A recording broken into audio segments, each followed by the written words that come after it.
La clase media compra casas, autos y fondos de pensión. Los ultrarricos compran activos completamente diferentes.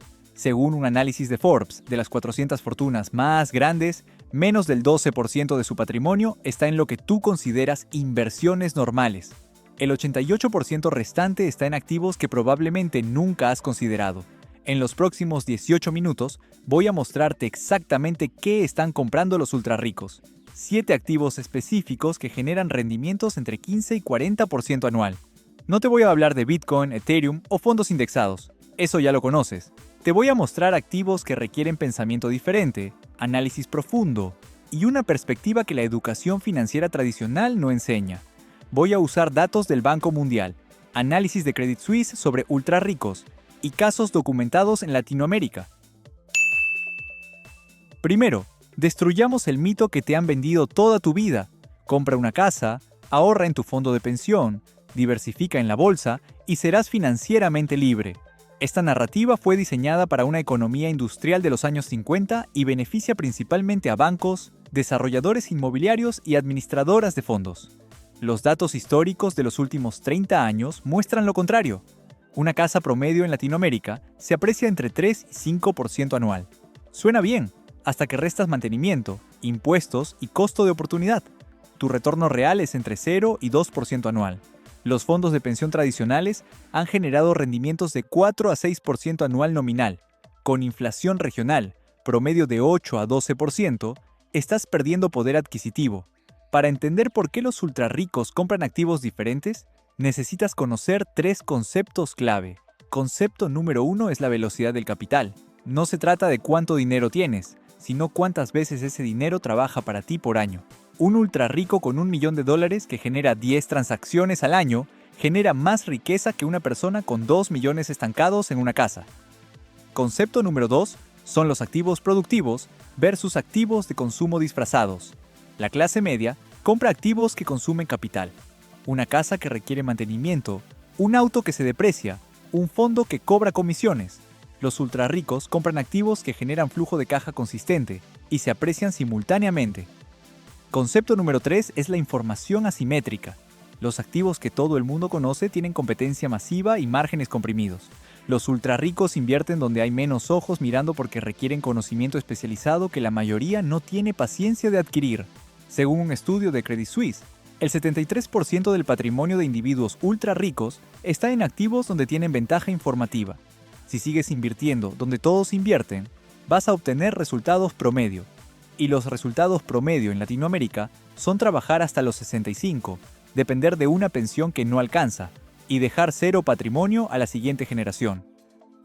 La mayoría cree que las opciones de inversión son limitadas. Acciones en bolsa, bonos, bienes raíces, quizás criptomonedas y fondos indexados. Y tiene sentido en la superficie porque son accesibles, reguladas y líquidas. Incluso Warren Buffett recomienda fondos indexados para el 99% de la gente. Pero hay 3 problemas fundamentales. Problema número 1. La competencia masiva comprime los retornos. El S&P 500 generó 18% anual en los 80. En los 2000 cayó a 10%. En los últimos 5 años, 12%. Porque pasó de ser comprado por el 5% de la población a ser el vehículo de retiro del 60%. Problema número 2. Comisiones ocultas y fricción fiscal. Los fondos indexados cobran entre 0.05 y 0.5% anual. Parece poco, pero en 30 años, esas comisiones te cuestan entre 15 y 20% de tu patrimonio final. Y cada vez que vendes en ganancia, pagas entre 10 y 35% en impuestos dependiendo del país. Problema número 3. La liquidez como arma de doble filo. Puedes vender acciones en segundos, pero esa liquidez te hace vulnerable a tus emociones. Inversores en activos líquidos venden en promedio 40% más durante crisis que inversores en activos ilíquidos. Los ultrarricos prefieren activos semi-líquidos porque la fricción los protege de sí mismos. Los ultrarricos no buscan activos populares, buscan activos donde tienen ventaja estructural. Credit Suisse analiza anualmente la composición de patrimonio de individuos con más de $30 millones. El desglose promedio es 12% en acciones públicas, 8% en bonos y efectivo, 18% en bienes raíces comerciales y tierra, y 62% en activos alternativos. Ese 62% incluye negocios privados, capital privado, commodities especializados, arte y activos que ni siquiera tienen categoría pública. Si analizas las 400 personas más ricas según Forbes, un patrón emerge. Jeff Bezos tiene 90% de su riqueza en Amazon. Warren Buffett tiene 99% en Berkshire Hathaway. Carlos Slim tiene 80% en empresas que posee y controla. Elon Musk tiene 75% en Tesla y SpaceX. El patrón es la posesión directa de negocios, no diversificación en índices. Aquí está la discrepancia. En público, muchos recomiendan fondos indexados para la gente normal. En privado, concentran su patrimonio en 1 a 3 activos donde tienen control o información superior. ¿Por qué? Porque dar consejos de diversificación es seguro legalmente. Pero decir concéntrate en lo que entiendes profundamente requiere que la persona realmente entienda algo profundamente. Y el 95% no está dispuesto a hacer ese trabajo. Veamos un caso en México. Ricardo tenía $50,000 ahorrados en 2018. La narrativa convencional era comprar departamento o meter todo a bonos gubernamentales. Lo que hizo fue invertir $30,000 en un restaurante local con 20% de propiedad y $20,000 en un lote de tierra cerca de expansión urbana. 6 años después, el restaurante genera $800 mensuales en dividendos, $9,600 al año, 32% de retorno sobre inversión. El lote se valoró de $20,000 a $58,000. Total, $145,600. Si hubiera puesto todo en bonos gubernamentales tendría $70,000, una diferencia de 108% más de patrimonio. Hay un sistema económico completo diseñado alrededor de mantener a la clase media invirtiendo convencionalmente. Nivel 1. Educación financiera limitada. Un estudio de OCDE mostró que menos del 3% del tiempo escolar se dedica a educación financiera real, y cuando se enseña, es siempre ahorra, diversifica, fondos, nunca crea activos, concentra en ventajas, genera flujo de caja. Nivel 2. Medios y narrativa social. La industria financiera y bienes raíces gasta $8 billones anuales en publicidad que refuerza esta narrativa. Nivel 3. Diseño institucional.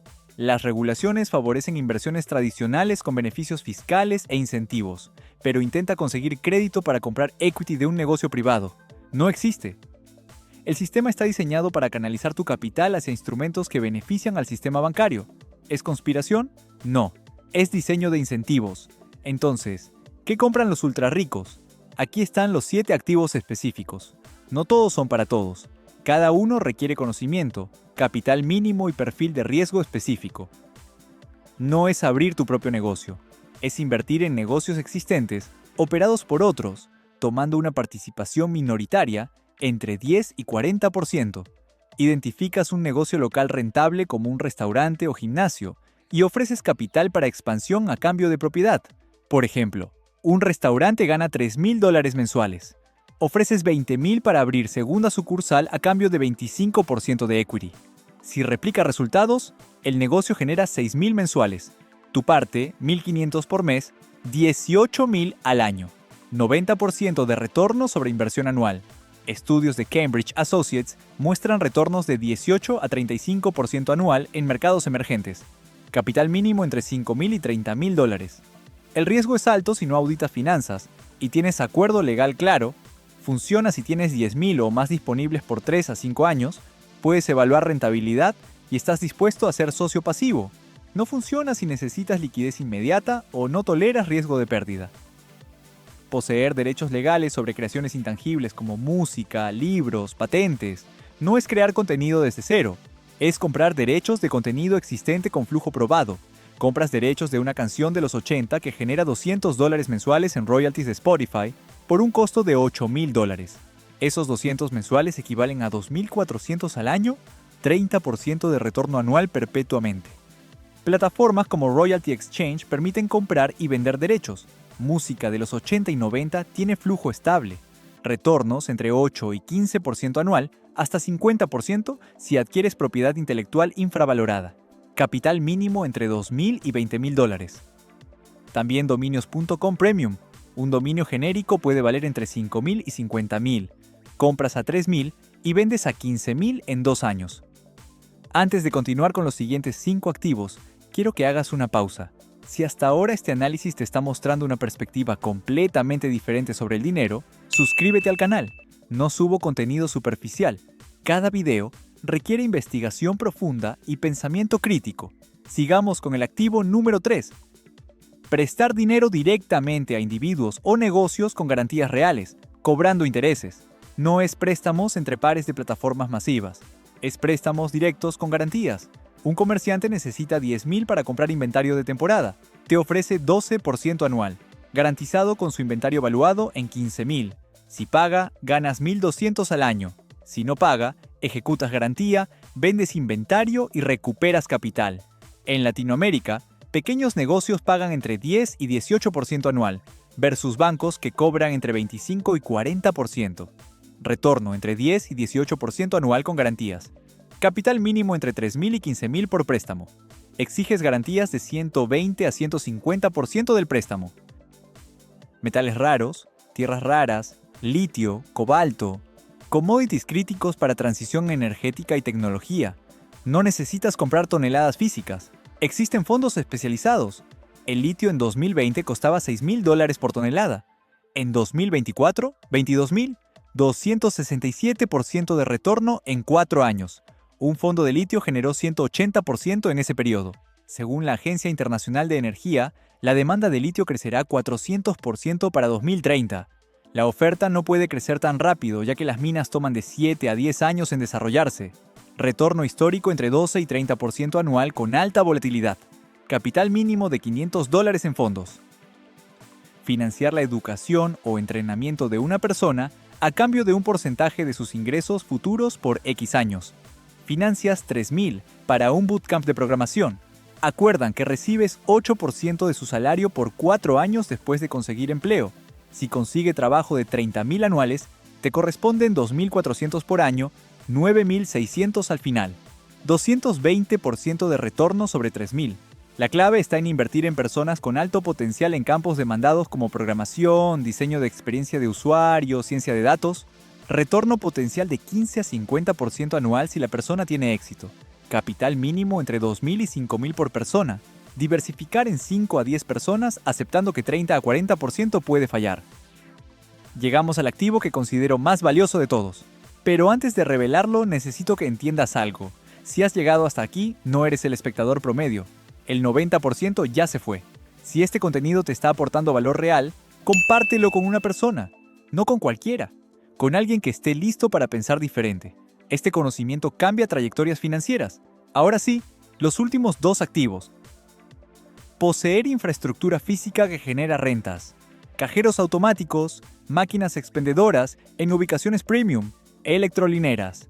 Compras 3 máquinas expendedoras a 2.000 cada una, 6.000 en total, y las colocas en oficinas corporativas mediante acuerdos con dueños.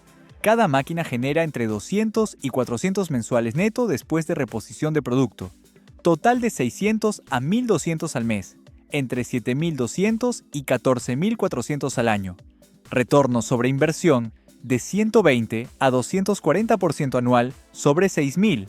Contratos de largo plazo entre 1 y 3 años con ubicaciones. Retorno entre 15 y 30% anual conservador, hasta 100% en ubicaciones premium. Capital mínimo entre 3.000 y 15.000. Terreno cerca de expansión urbana entre 3 y 10 kilómetros del borde actual de ciudad, con acceso a agua cerca de proyectos de infraestructura futuros. Las ciudades crecen predeciblemente. Puedes investigar planes de desarrollo urbano que son públicos. Un lote de 1.000 metros cuadrados a 8 kilómetros de ciudad en expansión cuesta 8.000. Los planes municipales indican que en 5 a 7 años llegará desarrollo urbano. El lote se revaluará de 8 a $40 por metro cuadrado. Nuevo valor 40.000. Retorno de 400% en 7 años, 25% anual compuesto. Investiga planes municipales, busca proyectos de carreteras, identifica zonas con acceso a servicios. Retorno histórico entre 10 y 25% anual. También puedes generar flujo temporal alquilando a agricultores entre 100 y 300 al año, mientras esperas apreciación. Capital mínimo entre 3.000 y 15.000. En Querétaro, México, lotes a 5 kilómetros del borde urbano costaban entre 10 y $15 por metro cuadrado en 2015. Para 2025, valen entre 60 y 80. 400 a 533% de retorno en 9 años. 19 a 23% anual. Esos son los 7 activos específicos que los ultrarricos compran mientras la clase media compra casas y fondos de pensión. No son secretos, son conocidos, pero requieren conocimiento especializado, capital mínimo de entre 3.000 y 30.000 dependiendo, tolerancia a la iliquidez, diligencia de vida profunda y asesoría legal donde corresponda. Y esa fricción es exactamente lo que genera retornos superiores. 3 aclaraciones fundamentales. Primero, este video es análisis educativo basado en datos públicos, no es asesoría financiera personalizada. Segundo, todos los retornos históricos provienen de fuentes citadas. Los resultados pasados no garantizan resultados futuros. Toda inversión tiene riesgo de pérdida parcial o total. Tercero, las regulaciones varían por país en Latinoamérica. Consulta con abogado y contador locales antes de implementar cualquier estrategia. Recapitulemos el cambio de paradigma fundamental, de creer que las únicas inversiones son acciones, bonos y bienes raíces tradicionales, a entender que los ultrarricos invierten donde tienen ventaja informativa, de hacer lo que todos hacen, a implementar concentración estratégica en activos con ventaja estructural, de esperar retornos del 7 a 10%, a posibilitar retornos del 15 a 35% con análisis profundo. Esto te muestra cómo el sistema financiero está diseñado para canalizar tu capital hacia instrumentos que benefician a bancos, administradoras y gobiernos. No es conspiración, es diseño de incentivos. El conocimiento profundo de cómo funcionan realmente los activos te da poder de elegir diferente. No me creas ciegamente. Investiga las fuentes que mencioné. Están en la descripción. Credit Suisse Global Wealth Report, Cambridge Associates, Agencia Internacional de Energía, CEPAL. Valida los números por tu cuenta. Cuestiona mis conclusiones. El pensamiento crítico es infinitamente más valioso que cualquier lista de activos. Si sales pensando, voy a copiar exactamente esto, fallaste. Si sales pensando, voy a investigar profundamente antes de actuar, lo entendiste. Si este análisis profundo te aportó valor real, 3 cosas. 1. Suscríbete al canal para más contenido que desafía el pensamiento financiero convencional. 2. Comparte esto con alguien que esté listo para pensar diferente sobre dinero. Compártelo con quien valore profundidad sobre superficialidad. 3. Comenta qué activo te generó más curiosidad. Quiero saber cuál vas a investigar profundamente. Y si este video te pareció profundo, el próximo desmantela otro dogma financiero masivo. Diversifica siempre para reducir riesgo. Te voy a mostrar con datos por qué los millonarios hacen exactamente lo opuesto. Concentran. ¿Y por qué la diversificación es el consejo que te mantiene en la mediocridad? Nos vemos en el próximo video.